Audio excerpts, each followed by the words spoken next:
ของความดีที่ควรสร้างบุญคือทางสว่างขับดับเศร้าหมองบุญคือรังคังเสบียงเลี้ยงประคองบุญคือช่องชี้ธรรมนพพบนิพพานนิธิบุญหนุนนำผู้สรรสร้างสะอาดสว่างสงบเย็นเป็นสุขสันต์แบตเตอรี่เครื่องดีอยู่พร้อมสู้งานเชิญเถิดท่านสั่งสมบุญเป็นทุนร้อน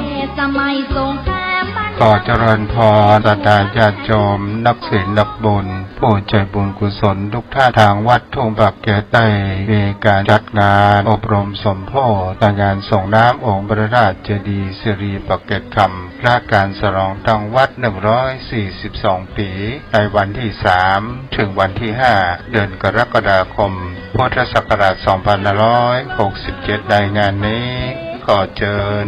ศรัทธาญาติโยมนักศีลนักบุญโยมพ่อโยมแม่ญาติธรรมทุกคนได้ร่วมเป็นเจ้าภาพสังฆทานยอดทายทานโรงทานและน้ำดื่มตลอดจนถึงถวายพระทหารเพลพระสงฆ์องค์พระเจ้าในวันที่5เดือนกรกฎาคมนี้ขออนุโมทนาบุญมาณโอกาสนี้ทำบุญหน่อยได้บุญนักทำบุญนักให้ได้บุญหลายๆอายุวันโนสุขะลาวัดบ้านเหล่าพระเจ้าตาเขียวตำบลบ้านเรือนอำเภอป่าซางจังหวัดลำพูนขอเชิญร่วมโครงการสร้างพระเจ้าตาเขียวจำลองเนื่องในโอกาสมหามงคลเฉลิมพระชนมพรรษาพระบาทสมเด็จพระประเมนทรรามาธิบดีศรีสินธรมหาวชิราลงกรณ์พระวชิรเกล้าเจ้าอยู่หัวทรงเจริญพระชนมพรรษา6 รอบหรือ72 พรรษาในวันที่28 กรกฎาคม 2567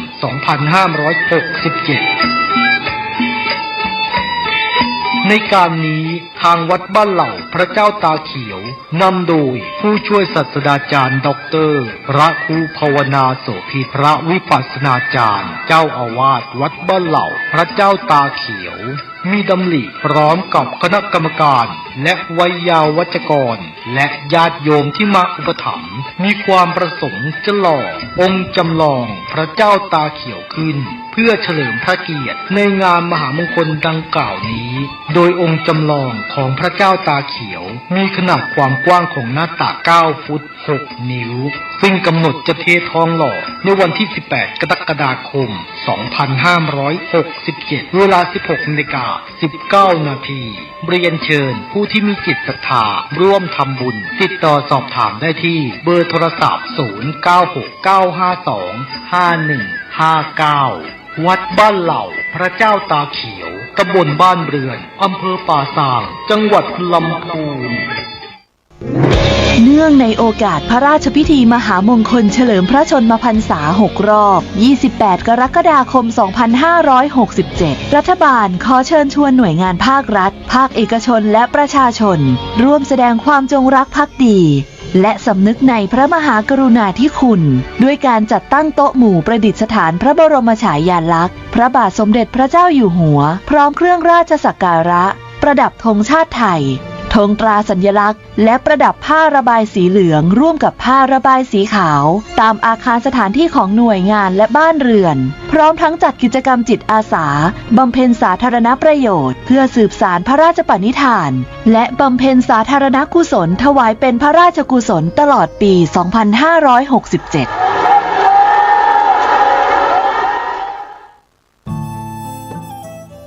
ท่านกำลังติดตามรับฟังสถานีวิทยุกระจายเสียงพระพุทธศาสนาแห่งชาติและสังคม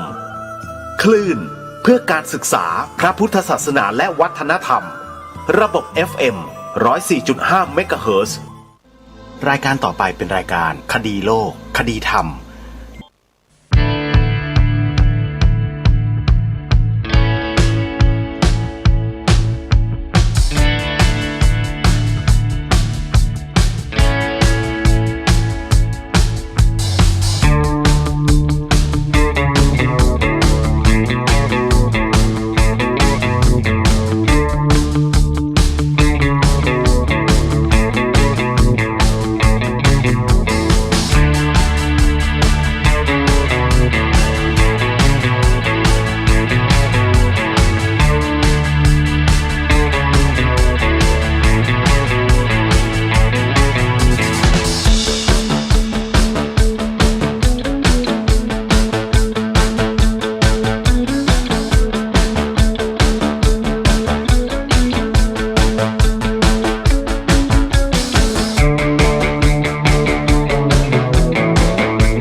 ศาสนาในสมัยนี้เป็นของที่แยกจากชาติไม่ได้เป็นความจำเป็นที่เราทั้งหลายผู้เป็นไทยจะต้องมั่นคงอยู่ในศาสนาพระพุทธซึ่งเป็นศาสนาสำหรับชาติเราพระพุทธศาสนาก็ดีหรือศาสนาใดก็ดีที่ตั้งมั่นอยู่ได้ก็ด้วยความมั่นคงของผู้เลื่อมใสตั้งใจที่จะรักษาและข้าพเจ้าพูดทั้งนี้ก็เพื่อชักชวนท่านทั้งหลายอย่างเป็นเพื่อนไทยและเพื่อนพุทธศาสนิกชนด้วยกันทั้งนั้นเพื่อความมั่นคงแห่งพระพุทธศาสนาข้าพเจ้ารู้สึกว่าได้ทำหน้าที่สมควรแก่อุปถัมภ์พระพุทธศาสนาเราจะตั้งใจรักษาศาสนาของเราด้วยชีวิตและถ้าท่านตั้งใจจะช่วยข้าพเจ้าในกิจอันใหญ่นี้แล้วก็จะเป็นที่พอใจข้าพเจ้าเป็นอันมากเพราะฉะนั้นเป็นหน้าที่ของเราทั้งหลายที่จะช่วยกันบำรุงรักษาพระพุทธศาสนาอย่าให้เสื่อมสูญไปการที่จะบำรุงพระพุทธศาสนาเราต้องรู้สึกก่อนว่าหลักของพระพุทธศาสนาคืออะไรเราจะถือว่าเราเป็นไทยด้วยกันหมดเราจะต้องรักษาความเป็นไทยของเราให้ยั่งยืนเราจะต้องรักษาพระพุทธศาสนาให้ถาวรวัฒนาการอย่างที่เป็นมาแล้วหลายชั่วโคตรของเราทั้งหลายพระบรมราโชวาทของพระบาทสมเด็จพระมงกุฎเกล้าเจ้าอยู่หัวรัชกาลที่ 6พระบรมราโชวาทก็ดีพระราชนิพนธ์ก็ดีหรือพระบรมราชโองการของพระมหากษัตริย์ถือเป็นบทบัญญัติแห่งกฎหมายทั้งหมดทั้งสิ้นการบัญญัติให้พระพุทธศาสนาเป็นศาสนาประจำชาติไทยไว้ในรัฐธรรมนูญจึงเป็นสิ่งที่ถูกต้องทั้งกฎหมายและทางโบราณราชประเพณีการบัญญัติให้พระพุทธศาสนาเป็นศาสนาประจำชาติไทยไว้ในรัฐธรรมนูญย่อมเป็นหลักค้ำประกันให้กับประชาชนคนไทยว่าตนได้ปฏิบัติตามกฎหมายอย่างแท้จริงการบัญญัติให้พระพุทธศาสนาเป็นศาสนาประจำชาติไทยไว้ในรัฐธรรมนูญมิได้เป็นการลิดรอนสิทธิเสรีภาพของผู้ใดแต่เป็นการยืนยันความจริงตามกฎหมายและประวัติศาสตร์ชาติไทยการบัญญัติให้พระพุทธศาสนาเป็นศาสนาประจำชาติไทยไว้ในรัฐธรรมนูญจะทำให้พระพุทธศาสนาได้รับการอุปถัมภ์และคุ้มครองจากรัฐดุจเดียวกันกับที่องค์พระมหากษัตริย์ทรงกระทำมาการบัญญัติให้พระพุทธศาสนาเป็นศาสนาประจำชาติไทยไว้ในรัฐธรรมนูญจะป้องกันพระพุทธศาสนาไม่ให้ถูกลัทธินิกายนอกศาสนากระทำการใดๆได้ด้วยอุบายต่างๆนานาการบัญญัติให้พระพุทธศาสนาเป็นศาสนาประจำชาติไทยไว้ในรัฐธรรมนูญจะทำให้สังคมไทยมีแต่ความสุขร่มเย็นเป็นธรรมทั้งต่อคนศาสนาอื่นและคนสัญชาติอื่นได้อย่างแท้จริงแต่ถ้าไม่บัญญัติให้พระพุทธศาสนาเป็นศาสนาประจำชาติไทยไว้ในรัฐธรรมนูญในอนาคตประเทศไทยจะต้องตกอยู่ในสถานะเดียวกันกับพื้นที่3 จังหวัดชายแดนภาคใต้อย่างแน่นอนพระบรมราโชวาทพระบาทสมเด็จพระเจ้าอยู่หัวในมหาสมาคมณพระที่นั่งอมรินทร์วินิจฉัยในพระบรมมหาราชวังโดยที่พระพุทธศาสนาเป็นศาสนาประจำชาติของเราทั้งตามความศรัทธาเชื่อมั่นของข้าพเจ้าเองก็เห็นเป็นศาสนาที่ดีศาสนาหนึ่งเนื่องในบรรดาสัจธรรมคำสั่งสอนอันชอบด้วยเหตุผล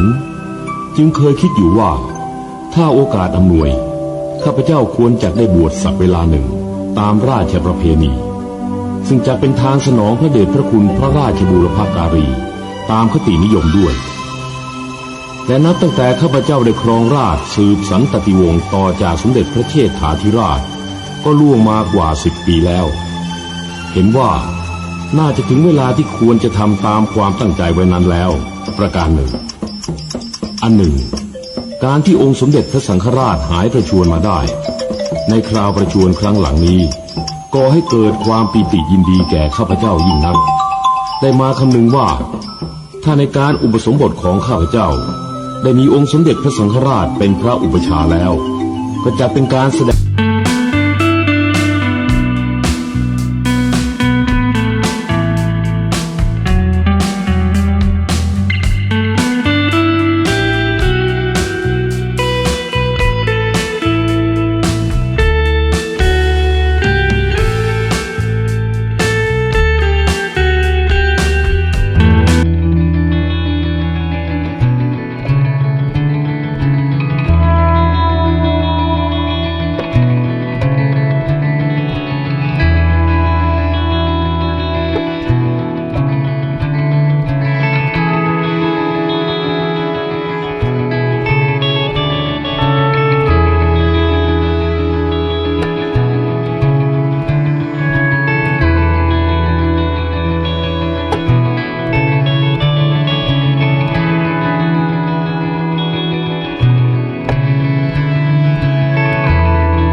ความสะดวกต่อสาธุชนคนที่สนใจจะศึกษาเรียนรู้ธรรมะในพระพุทธศาสนาสามารถดาวน์โหลดแอปพลิเคชันนี้เพื่อติดตามรับฟังรายการธรรมะสาระจากครูบาอาจารย์มากมายหลากหลายที่สถานีวิทยุต่างๆรวมกันอยู่ในแอปนี้มากถึง50สถานีนำมาเปิดออกอากาศให้พวกเราได้สดับรับฟังกันตลอด24ชั่วโมงและสามารถรับฟังได้ทั่วโลกติดตามรับฟังเพื่อศึกษาเรียนรู้กันรายการคดีโลกคดีธรรมก็อยู่ในแอปพลิเคชันนี้โดยเฉพาะสถานีวิทยุที่ออกรายการคดีโลกคดีธรรมมีอยู่ดังนี้เวลา 9 นาฬิกาท่านสามารถรับฟังรายการนี้ผ่านแอปพลิเคชันได้ที่สถานีวิทยุวัดหนองกายวัดอารามมงคลวัดศรีอุดมวงศ์เวลา 10 นาฬิกาท่านสามารถรับฟังรายการนี้ผ่านแอปพลิเคชันดังกล่าวได้ที่วัดป่าจริยธรรมและวัดสามชุกเวลา 11 นาฬิกาท่านสามารถรับฟังรายการนี้ผ่านแอปพลิเคชันนี้ได้ที่สถานีวิทยุวัดฝายหินเวลา 13 นาฬิกาท่านสามารถรับฟังรายการนี้ได้อีกครั้งหนึ่งผ่านแอปพลิเคชันนี้ที่สถานีวิทยุวัดบ้านปลาคูนและเวลา 1 นาฬิกาหรือตีหนึ่งท่านสามารถรับฟังรายการนี้ได้อีกครั้งหนึ่งทางสถานีวิทยุวัดฝายหินนี่คือรายการคดีโลกคดีธรรมที่สามารถรับฟังผ่านแอปพลิเคชันวิทยุพุทธศาสนาทั่วไทยได้นอกจากรายการนี้ออกอากาศทางสถานีวิทยุพระพุทธศาสนาแห่งชาติภาคปกติแล้วออกผ่านแอปพลิเคชันวิทยุพุทธศาสนาทั่วไทยแล้วท่านยังสามารถติดตามรับฟังรายการนี้ทาง YouTube ได้อีกช่องทางหนึ่งโดยให้พิมพ์ชื่อรายการว่าคดีโลกคดีธรรมวัดฝายหินท่านก็จะสามารถติดตามรับฟังสดๆได้ในเวลา 11 นาฬิกาทาง YouTube พอถึงเวลา 11 นาฬิกาเปิด YouTube พิมพ์คดีโลกคดีธรรมแล้วท่านก็สามารถติดตามรับฟังได้เลยหรือจะฟังย้อนหลังกลับไปเมื่อ5 ปี10 ปีที่แล้วก็ได้นี่คือรายการคดีโลกคดีธรรมในโลกโซเชียลและยังมี YouTube อีกช่องหนึ่งไม่ทราบเหมือนกันว่าผู้ที่เป็นครีเอเตอร์ดูแลช่อง YouTube ช่องนี้คือใครแต่ก็เชื่อว่าน่าจะเป็นพระสงฆ์เรานี่แหละครับต้องขอกราบขอบพระคุณช่อง YouTube ช่องนี้ไว้ด้วยที่นำรายการคดีโลกคดีธรรมตัดต่อเผยแพร่ทาง YouTube ช่องนี้ชื่อว่าธรรมะเพื่อใจญาติโยมถ้าจะติดตามรับฟังในช่องนี้ก็พิมพ์คำว่าคดีโลกคดีธรรมแล้วก็พิมพ์คำว่าธรรมะเพื่อใจต่อท้ายก็จะเห็นภาพใน YouTube ขึ้นมาชัดเจนรายการคดีโลกคดีธรรมนะฮะแต่ถ้าต้องการฟัง YouTube รายการคดีโลกคดีธรรมทาง YouTube สดๆก็สามารถรับฟังตอน 11 นาฬิกาในช่องของวัดฝายหินได้เลยขอกราบขอบพระคุณท่านอาจารย์พระครูสมุวิสุวัตวรกิจโจเจ้าอาวาสวัดฝายหินตำบลสุเทพอำเภอเมืองจังหวัดเชียงใหม่ที่ท่านเมตตาตัดต่อคลิปวิดีโอให้รายการคดีโลกคดีธรรมได้ออกอากาศผ่านโลกโซเชียลทาง YouTube อีกช่องทางหนึ่งด้วยขอบพระคุณอย่างสูงครับสาธุชนท่านผู้ฟังทุกท่านอุโบสถวัดป่าจริยธรรมเป็นมหาอุโบสถหลังใหญ่ใช้งบประมาณในการจัดสร้างไม่น้อยแต่เมื่อสร้างแล้วเสร็จเนี่ยจะเป็นประโยชน์ต่อพระพุทธศาสนาอย่างมากเพราะโรงอุโบสถแห่งนี้จะใช้เป็นสถานที่จัดอบรมศึกษาเรื่องวิปัสสนาธุระเป็นการเฉพาะทำสังฆกรรมนั้นไม่เท่าไหร่แต่จะเน้นใช้ประโยชน์คือการให้ความรู้เรื่องวิปัสสนาธุระแก่ผู้ที่สนใจโดยทั่วไปใครที่มีโอกาสเป็นเจ้าภาพร่วมจัดสร้างมหาอุโบสถหลังนี้จะได้รับอานิสงส์ตลอดไปข้ามภพข้ามชาติทีเดียวโยมใครจะร่วมทำบุญสร้างมหาอุโบสถหลังนี้นะให้ติดต่อไปที่วัดป่าจริยธรรมหมายเลขโทรศัพท์083375700ที่วัดหนองกายอำเภอแม่แตงจังหวัดเชียงใหม่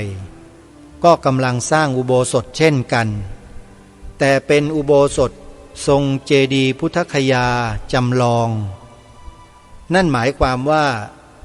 ผู้ที่เป็นผู้จัดสร้างหรือออกแบบคือเจ้าอาวาสวัดหนองกายนั้น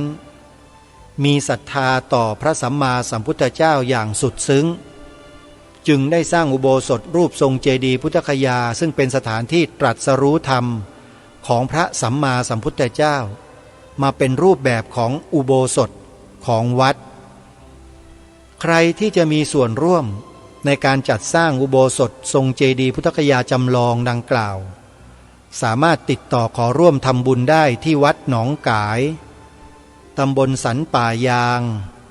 อำเภอแม่แตงจังหวัดเชียงใหม่ได้โดยตรงที่หมายเลขโทรศัพท์084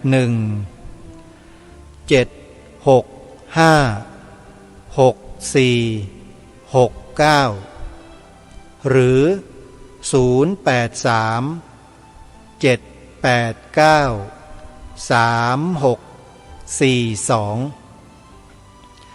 ที่วัดศรีอุดมวงศ์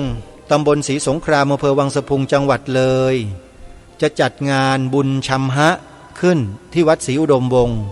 ในระหว่างวันที่29ถึง30มิถุนายนศกนี้ขอเรียนเชิญเจริญพรญาติโยมสาธุชนร่วมบุญกันในงานนั้นก็จะมีการแสดงพระธรรมเทศนามีการจัดแสดงวัฒนธรรมพื้นบ้านให้ชาวบ้านได้แสดงออกแล้วก็มีกิจกรรมงานบุญทอดผ้าป่าระดมทุนเพื่อที่จะไว้ใช้จ่ายในการจัดงานฉลองอุโบสถในปีหน้าเดือนมกราคมญาติโยมสาธุชนท่านใดที่จะร่วมบุญก็เดินทางไปร่วมงานกันได้29-30 มิถุนายนที่วัดศรีอุดมวงศ์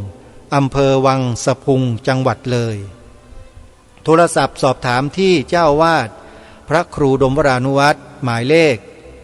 089-840-4968ส่วนทางวัดสามชุกอำเภอสามชุกจังหวัดสุพรรณบุรีนั้น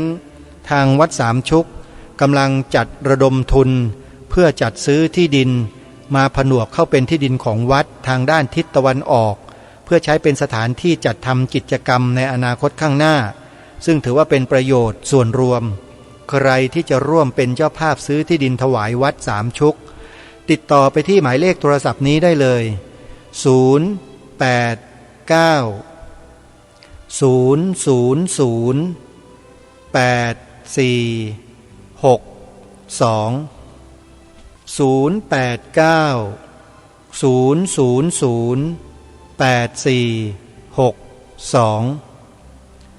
่วนวัดฝายหินตำบลสุเทพอำเภอเมืองจังหวัดเชียงใหม่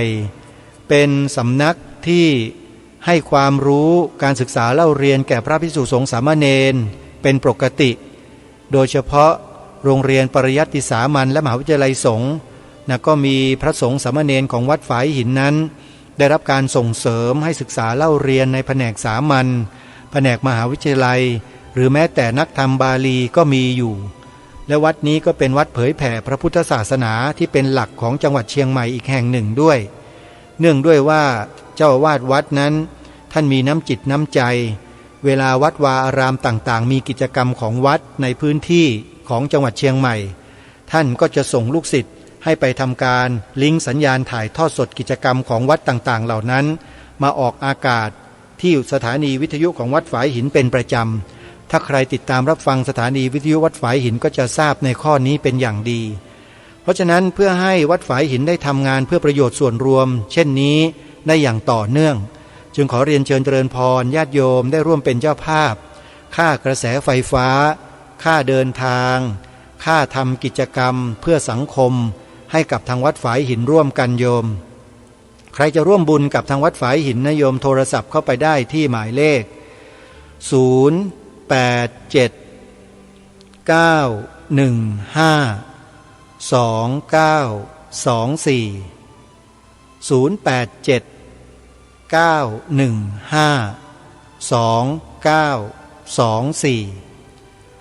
วัดบ้านปลาคูนก็เช่นเดียวกันนะอยู่ห่างไกลจากที่เจริญอยู่ถึงชายแดนอยู่ขอบของจังหวัดเลยแหละนะเป็นวัดที่น่าสนใจแล้วก็ควรให้การสนับสนุนอย่างมากเป็นวัดที่มีเจ้าวาดรักงานด้านการเผยแผ่อย่างมากท่านถึงขนาดจัดตั้งสถานีวิทยุไว้ที่วัดและรายการคดีโลกคดีธรรมเป็นต้นก็ได้รับความอนุเคราะห์ให้ออกอากาศผ่านสถานีวิทยุของวัดบ้านปลาคูนแห่งนี้ด้วยญาติโยมที่จะร่วมทำบุญค่ากระแสไฟฟ้าสนับสนุนงานเผยแผ่ธรรมกับวัดบ้านปลาคูนสามารถโทรศัพท์ไปร่วมทำบุญได้โดยตรงที่หมายเลขโทรศัพท์0811839690 วัดอารามมงคลเช่นเดียวกัน เป็นสำนักเรียนพระปริยัติธรรมแผนกสามัญเลี้ยงดูสามเณรจำนวนมากแล้วก็ให้ความรู้สามเณรให้กลายเป็นคนดีคนเก่งคนกล้าในสายงานของศาสนานะสำหรับญาติโยมท่านใดจะร่วมสนับสนุนค่าอาหารน้ำปานะถวายแด่พระสงฆ์สามเณรของทางวัดอารามมงคลติดต่อสอบถามไปที่หมายเลขโทรศัพท์084-034-4606หรือ094-281-3500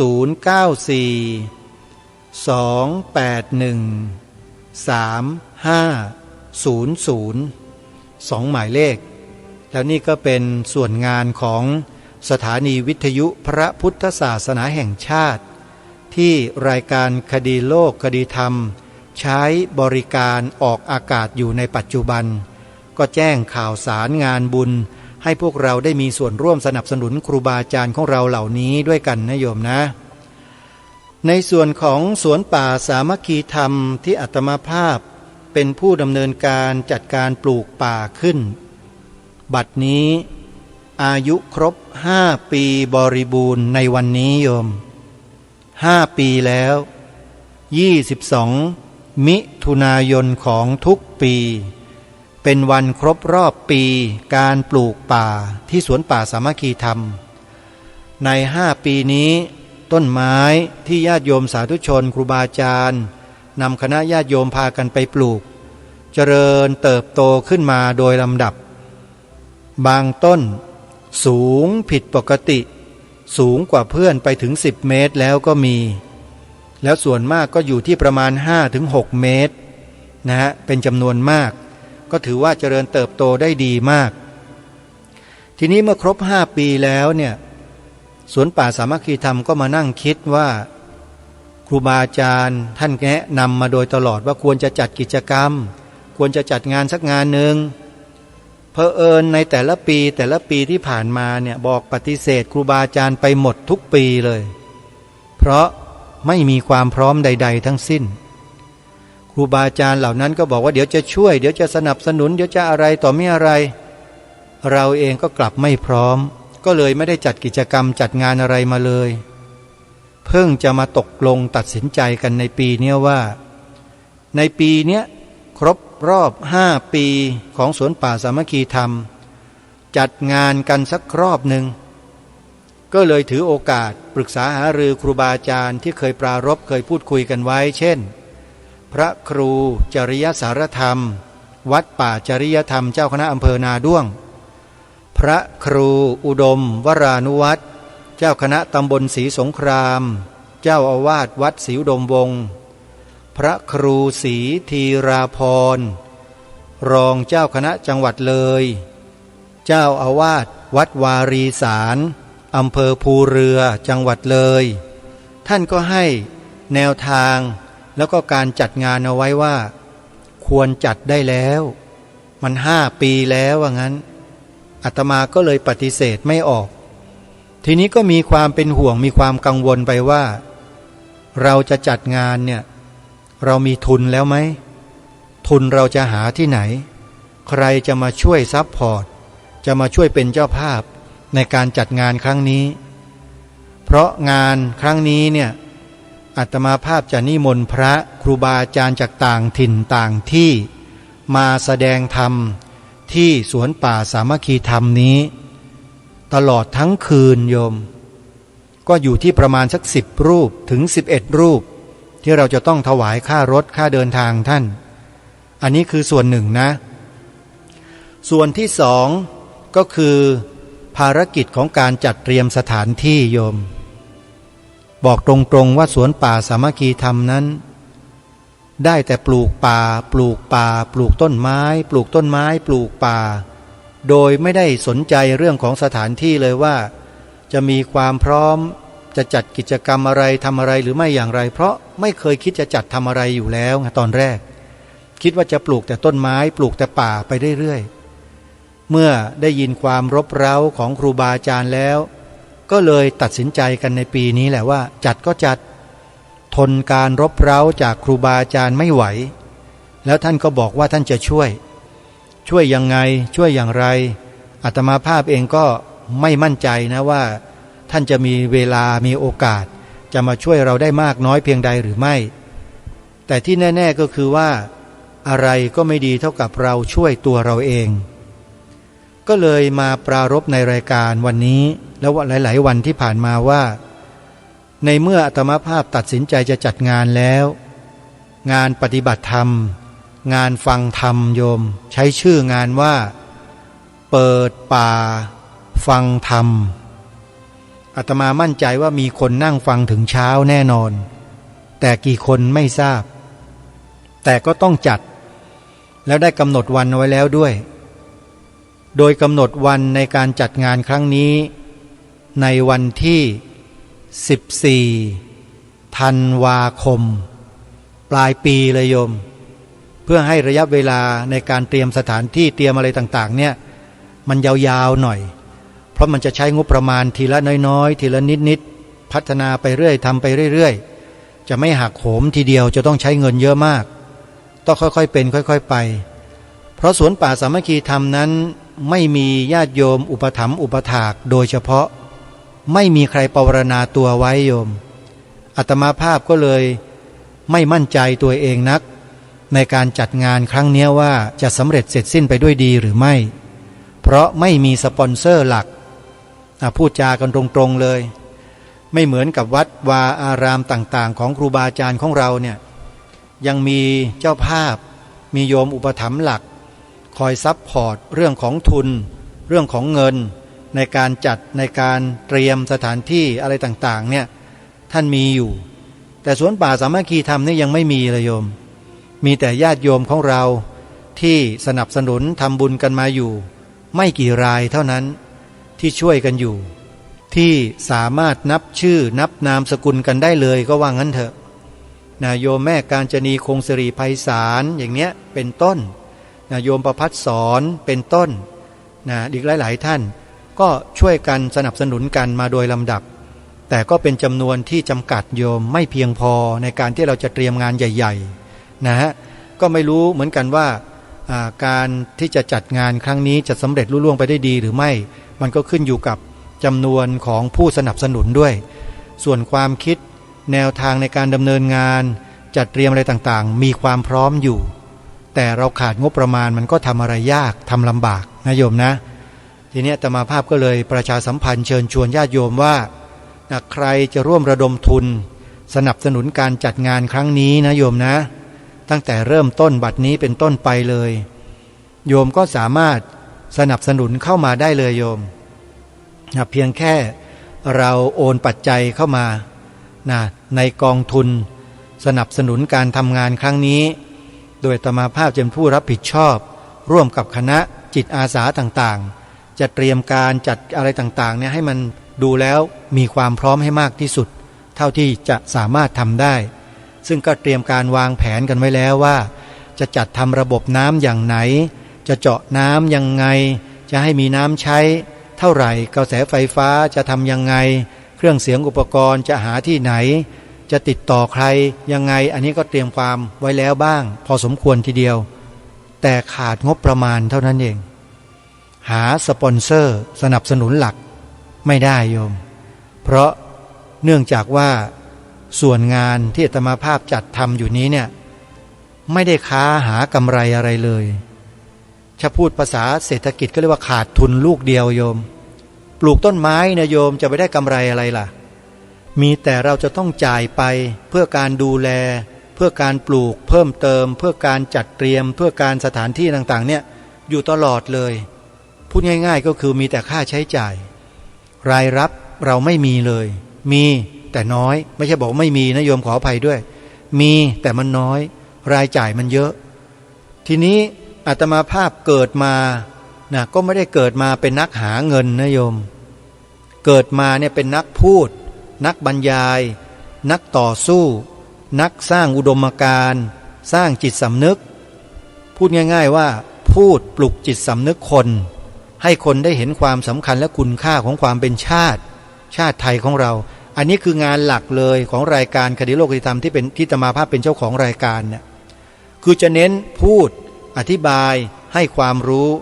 พูดในเชิงตรรกะ เป็นเหตุเป็นผลให้พวกเราได้คิดได้เข้าใจกัน ถึงความมั่นคงของชาติบ้านเมืองที่จะเกิดมีขึ้นได้อย่างถูกต้องตรงประเด็นได้เนี่ย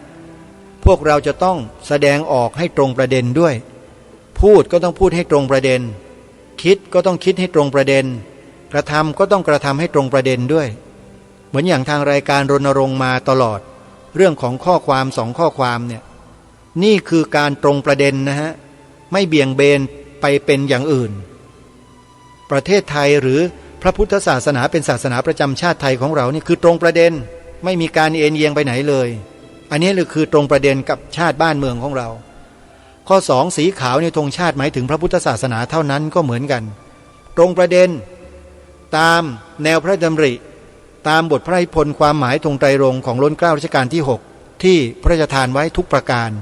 ไม่บิดเบี้ยวไม่ผิดเพี้ยนเลยสีขาวในธงชาติไทยหมายถึงพระพุทธศาสนาเท่านั้นนี่คือหน้าที่และอาชีพของผู้ดำเนินรายการคดีโลกคดีธรรมที่ทำอยู่ทุกวันนี้เป็นอาชีพที่ไม่มีการได้กำไรอะไรทั้งสิ้นพูดออกไปแล้วจะมีแต่ขาดทุนด้วยซ้ำไปในเชิงธุรกิจนี่ขาดทุน 100% ยับเลยฮะไม่มีคนบริจาคเข้ามาจะมีก็แต่ผู้ที่เข้าใจจริงๆนะอย่างเช่นคุณโยมแม่ศรีนวลรันจวนเป็นต้นปวารณาตนเลยบอกตลอดชีวิตเนี่ยถวายทุกเดือนละ300 บาท300 บาทอาตมานี่ดีใจมากมีญาติโยมปวารณาถวายทุกเดือนแต่ถามว่า300 บาทเนี่ยเพียงพอต่อค่าใช้จ่ายที่อาตมาภาพต้องไปทำกิจกรรมไปไหนมาไหนเดินทางไปนู่นมาเนี่ยโยมว่าเดือนละ300 บาทเนี่ยโยมใช้ได้ไหมที่จะมาใช้กับค่าใช้จ่ายทั้งหลายทั้งปวงที่มีอยู่ไม่พอหรอกโยมถ้ามีเพียงโยมแม่ศรีนวลรันจวนถวายบริจาคเป็นรายเดือนอยู่เพียงแค่รายเดียวเนี่ยอาตมาไปไม่ได้นะโยมนะทำงานไปต่อไม่ได้เพราะฉะนั้นจึงได้ฝากญาติโยมสาธุชนที่ฟังรายการครูบาอาจารย์ด้วยก็ได้นะครับครูบาอาจารย์ทุกรูปนะฮะถ้ามีความเมตตานะกรุณาก็สามารถที่จะร่วมบริจาคเพื่อสมทบเป็นกองทุนค่าใช้จ่ายต่างๆในการทำงานของรายการคดีโลกคดีธรรมซึ่งจะต้องตระเวนออกไปนอกสถานที่ไปทำกิจกรรมอะไรต่างๆที่เกี่ยวเนื่องกับความมั่นคงของพระพุทธศาสนาของเราเนี่ยครับผมทำงานนะฮะไม่ได้นั่งอยู่กับที่ไม่ใช่ว่าดีแต่พูดอยู่ไม่ใช่นี่เดี๋ยวในช่วงนี้วันที่22วันเสาร์เนี่ยผมก็อยู่ที่จังหวัดขอนแก่นนะกำลังบริหารจัดการเรื่องการเข้าค่ายอบรมเยาวชนสร้างชาติซึ่งจัดอยู่3วันตั้งแต่เมื่อวานนี้เป็นวันแรก21มิถุนายนแล้ววันนี้เป็นวันที่22มิถุนายนและจะเสร็จสิ้นลงในวันพรุ่งนี้23มิถุนายนโดยใช้สถานที่ของมหาวิทยาลัยมหาจุฬาลงกรณราชวิทยาลัยวิทยาเขตขอนแก่นครับจัดงานอยู่ในขณะนี้ครูบาอาจารย์ครับที่เคารพโดยเฉพาะพ่อแม่ครูบาอาจารย์สายมจรทั้งหมดครับนะใครที่อยู่ขอนแก่นถ้าติดตามรับฟังรายการผ่านโซเชียลอยู่ตอนนี้ก็อย่าลืมแวะเวียนมาเยี่ยมกันนะครับนะกระผมกับคณะพระภิกษุสงฆ์ที่ศึกษาอยู่ในสถาบันเดียวกันเนี่ยครับกำลังจัดกิจกรรมของรุ่นอยู่ก็คือนสช.รุ่น16นักบริหารระดับสูงเพื่อการสร้างชาติรุ่น16ครับนะกำลังเข้าค่ายจัดค่ายเยาวชนอยู่ที่มหาวิทยาลัยมหาจุฬาลงกรณราชวิทยาลัยวิทยาเขตขอนแก่นนะก็ขอกราบนิมนต์ครูบาอาจารย์มาดูงานกันได้นะครับและเมื่อเสร็จจากขอนแก่นแล้วเนี่ยก็จะมีค่ายอีกค่ายหนึ่งที่เราจะต้องไปจัดไปทำกันอยู่ที่เชียงใหม่ครับนั่นก็คือวัดพระธาตุดอยสะเก็ดใช้สถานที่วัดพระธาตุดอยสะเก็ดจัดงาน3วันเช่นกันโดยกำหนดวันไว้แล้วครับก็คือ12 13 14กรกฎาคมก็ยังใช้เวลาอยู่2สัปดาห์เนี่ยเพื่อเตรียมงานเตรียมการกันโดยเฉพาะระดมทุนนะครับในการหาทุนซัพพอร์ตในการจัดกิจกรรมเข้าค่ายเยาวชนครั้งนี้โดยตัวนักศึกษากันเองก็ช่วยกันนะในฝ่ายพระสงฆ์เราก็ได้จัดทอดผ้าป่าได้มีการเทศมหาชาติกันไปแล้วส่วนฆราวาสญาติโยมจะจัดหาทุนกันแบบไหนอย่างไรนั้นคณะนักศึกษาในส่วนของญาติโยมก็จะได้ไปเตรียมการและไปจัดกันส่วนเราก็มีหน้าที่สนับสนุนส่งเสริมประชาสัมพันธ์ให้ข้อมูลข่าวสารต่างๆแล้วก็ประสานงานกับสมาชิกที่เป็นนักศึกษาด้วยกันให้ไปช่วยกันนะครับเพ ราะฉะนั้นญาติโยมที่กำลังฟังรายการอยู่ที่จังหวัดเชียงใหม่นะโยมนะถ้าใครต้องการเป็นสปอนเซอร์สนับสนุนกิจกรรมงานเข้าค่ายเยาวชนครั้งนี้ที่อาตมาภาพเป็นส่วนสำคัญส่วนหนึ่งในการจัดค่ายเยาวชนโดยจะจัดที่วัดดอยสะเก็ดวัดดอยสะเก็ดนะโยมนะโยมไปที่วัดดอยสะเก็ดได้เลยไปที่วัดดอยสะเก็ดและไปแสดงความจำนงขอบริจาคสนับสนุนขนมขบเคี้ยวน้ำดื่มนมเครื่องดื่ม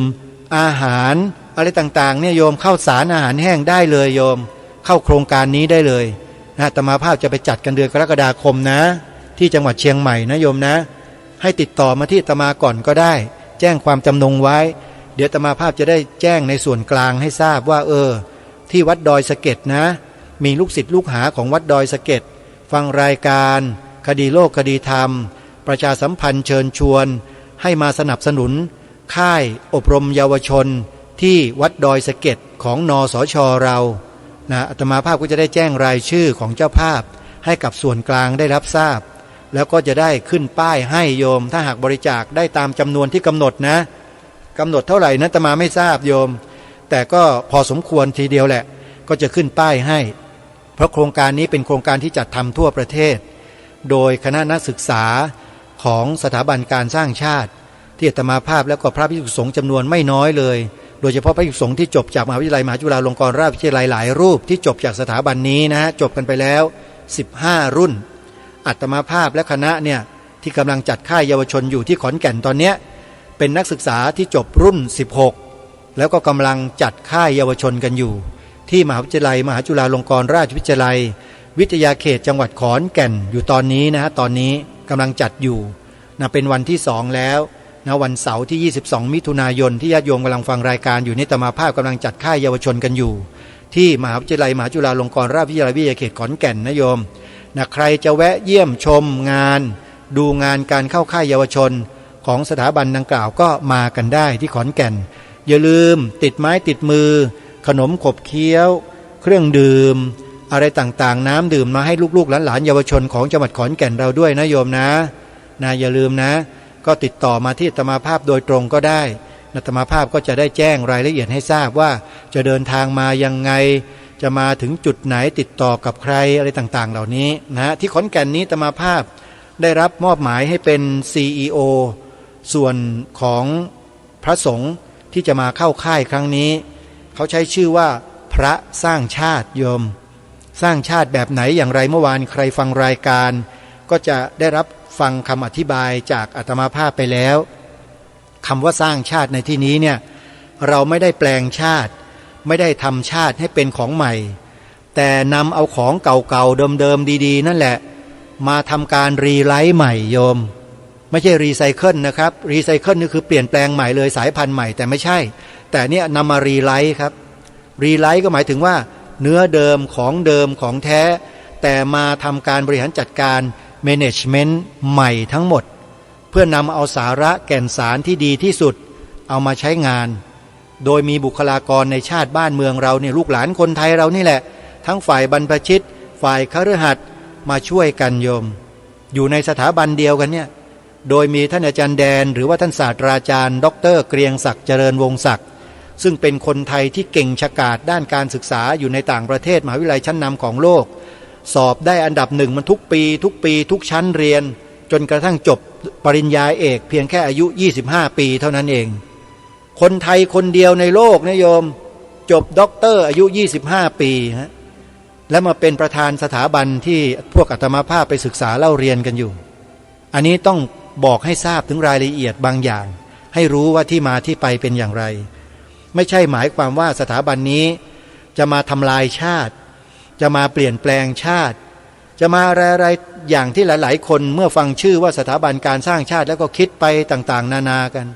โดยไม่ศึกษาในรายละเอียดเสียก่อนถ้าหากเป็นเช่นนั้นจริงนะอาตมาภาพนี่แหละจะเป็นคนแรกเลยที่จะต้องเดินออกจากสถาบันนี้แต่เพอเอิญไม่ได้เป็นอย่างที่อาตมาคิดไงโยมลองคิดดูนะอาตมาเป็นผู้ดำเนินรายการคดีโลกคดีธรรมแล้วเป็นคนที่อนุรักษ์นิยมแค่ไหน ประกาศชัดเจนเลยว่ารายการคดีโลกคดีธรรมนี่เป็นรายการอนุรักษ์นิยมนะและถ้าสถาบันการสร้างชาติที่อาตมาภาพไปศึกษาเล่าเรียนอยู่นี้เป็นสถาบันทำลายชาติทำลายความมั่นคงของชาติทำลายวัฒนธรรมประเพณีจารีตดีงามของชาติแล้วอาตมาภาพจะเรียนให้จบทำพระแสงด้ามงาไปเพื่ออะไรป่านนี้อาตมาก็ถล่มสถาบันการสร้างชาติเละเป็นโจ๊กไปแล้วถ้าเขาเป็นอย่างนั้นจริงแต่มันไม่ใช่ไงเล่าอาตมาจึงต้องมาประกาศเชิญชวนพวกเราให้ช่วยสนับสนุนกันนี่เพราะฉะนั้นตรงนี้ขอฝากพวกเราทุกท่านทุกคนทั้งฝ่ายบรรพชิตและฝ่ายคฤหัสถ์นะครับเรามีคารวาสที่เป็นคนไทยเรานี่แหละแท้ๆเลยไปเรียนจบจากเมืองนอกมาได้เกียรตินิยมอันดับ1เหรียญทองมาโดยตลอดจนกระทั่งเป็นด็อกเตอร์ถูกทาบทามให้เป็นโปรเฟสเซอร์นะโปรเฟสเซอร์หรือเป็นครูอาจารย์สอนอยู่ในมหาวิทยาลัยระดับชั้นนำของโลกอย่างฮาร์วาร์ดเคมบริดจ์ออกฟอร์ดอย่างเงี้ยนะมอนัชอย่างเงี้ยซึ่งอาจารย์ท่านนี้อาจารย์แดนเนี่ยขออนุญาตเรียกสั้นๆเนี่ยที่เป็นเจ้าของสถาบันเนี่ยถูกทาบทามถึงขนาดนั้นไม่ใช่เพียงแค่นั้นนะถูกทาบทามให้ดำรงตำแหน่งเป็นนายกรัฐมนตรีในเมืองไทยตั้งหลายครั้งเป็นรัฐมนตรีตั้งหลายตำแหน่งเป็นอะไรต่อมีอะไรเยอะแยะในบ้านในเมืองแต่ด้วยความที่อาจารย์แดนเนี่ยเป็นคนที่เป็นนักจิตอาสามาตั้งแต่เด็กๆตั้งแต่เขาอยู่ชั้นมัธยมต้นๆมีจิตเป็นอาสามาโดยตลอดเห็นความยากความจนของคนไทยของเด็กไทยในชนบทเพราะว่าอาจารย์แดนก็ไปจัดค่ายค่ายเพื่อคนยากจนในชนบท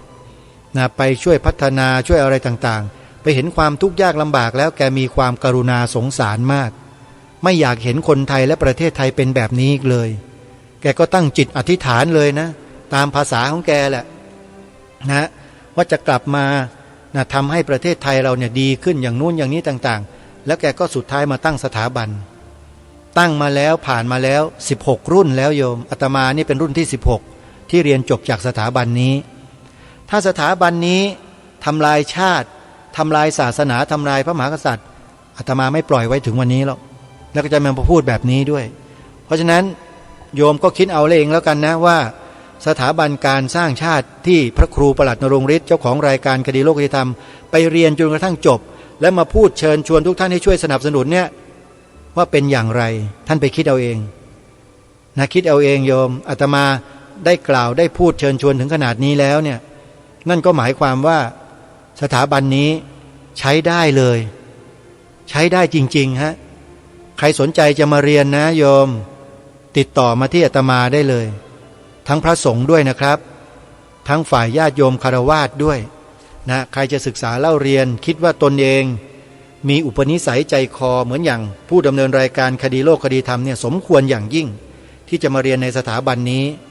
เพราะสถาบันนี้เขามีคำขวัญมีหลักการอยู่3ข้อสำหรับคนที่จะมาเรียนที่นี่จะต้องมี3ข้อ1ดีต้องดีจริงนะซื่อสัตย์สุจริตไม่คดในข้อไม่งอในกระดูกไม่เห็นแก่ตัวเป็นจิตอาสาคิดจะช่วยเหลือส่วนรวมเป็นหลักนี่เขาเรียกว่าคนดีเห็นแก่ประโยชน์ส่วนรวมเป็นหลักไม่เห็นแก่ตัวเราดีจริงไหมถ้าดีจริงมา2เก่งอันนี้ไม่ได้เก่งทุกคนนะคนเรานั้นเก่งไม่เท่ากันแต่มาสามารถพัฒนาความเก่งให้กับตนเองผ่านสถาบันนี้ได้เลยจากไม่เก่งก็จะเก่งขึ้น3กล้าที่ผ่านมานี่คนไทยเราเนี่ยกล้าแบบผิดกันเยอะแต่เมื่อมาศึกษามาเรียนรู้มาพัฒนาศักยภาพตนเองผ่านกระบวนการไปสักระยะหนึ่งแล้วมีทั้งดีมีทั้งเก่งแล้วก็จะได้เสริมความกล้าเข้าไปอีกลองคิดดูว่าอาตมาภาพหรือกระผมเจ้าของรายการคดีโลกคดีธรรมไปศึกษาไปเรียนจบหลักสูตรนี้แล้วจะเป็นอย่างไรอันนี้ไม่ได้บอกนะครับว่าผมเก่งนะให้ท่านไปพิจารณาดูว่าจะเป็นอย่างไรจากที่เรานั้นเราเชื่อมั่นตัวเองอยู่แล้วเนี่ยมันก็จะเชื่อมั่นตัวเองสูงยิ่งกว่าเดิมอีกในการทำงานเพื่อประโยชน์ส่วนรวมนะครับผมขอย้ำนะ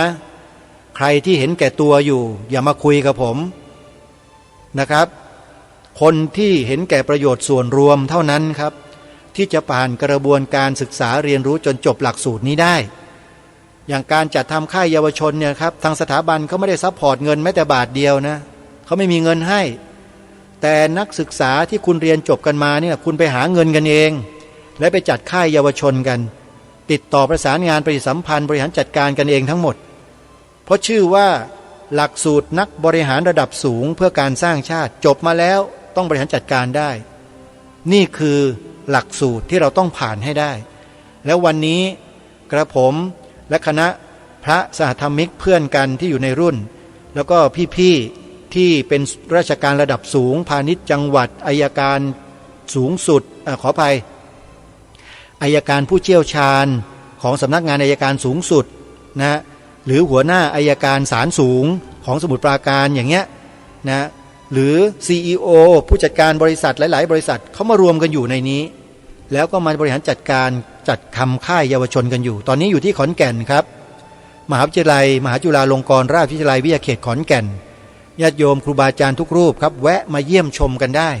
และมาพูดคุยกันแล้วผมจะแนะนำให้รู้จักครับว่าสถาบันนี้เขาทำเพื่ออะไรทำแบบไหนทำอย่างไรแล้วผลที่ได้รับคืออะไรอันนี้เปิดเผยนะครับไม่ได้ปกปิดนะเปิดเผยเลยอันนี้ขอย้ำกับทุกท่านไว้นะฮะก็ถ้าสนใจก็มาดูงานกันได้แต่ถ้าไม่ทันที่ขอนแก่นนะครับค่ายต่อไปครับจัดกันที่วัดดอยสะเก็ดอำเภอดอยสะเก็ดจังหวัดเชียงใหม่ครับนะระหว่างวันที่12 13 14กรกฎาคมเดือนหน้ายังมีเวลาตัดสินใจเยอะเลยครับแล้วอย่าลืมนะฮะเราต้องการสปอนเซอร์สนับสนุนกิจกรรมดังกล่าวนี้ทั้งที่ขอนแก่นที่กำลังจัดอยู่วันนี้เป็นวันที่2โยมใครจะทำบุญกับลูกหลานเยาวชนของเราที่เราจัดอบรมเขาให้เป็นคนดีคนเก่งคนกล้าก็ติดต่อเข้ามาได้เลยที่อาตมาภาพนะ0 9 4 6 6 2 6 9 3 5วันนี้เวลาของรายการหมดลงแล้วต้องขอสมมุติยุติไว้ที่เพียงเท่านี้ขอความสุขสวัสดีในธรรมแห่งองค์สมเด็จพระบรมศาสดาสัมมาสัมพุทธเจ้าจงปรากฏเกิดมีขึ้นในจิตใจของท่านผู้ฟังทุกท่านทุกคนเทินขอเจริญพรกล้าคิดก็ต้องกล้า